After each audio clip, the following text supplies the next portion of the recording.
Hi நண்பர்களே, நம்ம இன்றைக்கி என்ன பார்க்க போகிறோம்னா டைல்ஸ் ஒட்டிக்கிட்டு இருக்கோம். டைல்ஸ் ஒர்க்கு நடந்துக்கிட்டு இருக்கு. அதான் பார்க்க போறியா? எப்படி மாடல் இருக்குன்னு நல்லா இருக்கான்னு கமெண்டில் சொல்லுங்கள். ஒட்டியிருக்குன்னு கமெண்டில் சொல்லுங்கள். எப்படி ஒட்டியிருக்குன்னு பாருங்கள். முதல் முடிஞ்சிச்சு பாருங்கள்.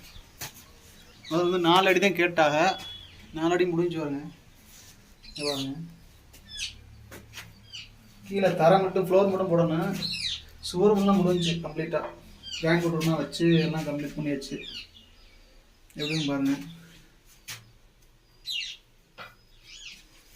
பாருங்க, நல்லா இருக்குன்னு கம்மால சொல்லுங்கள். அடுத்தரும் போட்டிக்கிட்டு இருக்கோம். பாருங்க, அடுத்தரும் பாருங்க ஓடிக்கிட்டு இருக்கு. இதெல்லாம் ஒட்ட நல்லா பாருங்க எப்படி இருக்குன்னு. அடுத்த மணிக்கு முடிச்சு எலிவேஷன் முகப்பில் தான் ஃபுல்லாக விட்டு சொல்லியிருக்கா. ஃபுல்லாக முகப்பில் பார்ப்போம். எப்படி வச்சுங்க அம்மாவில் சொல்லுங்கள். பாய் பாய் சொல்கிறேன்.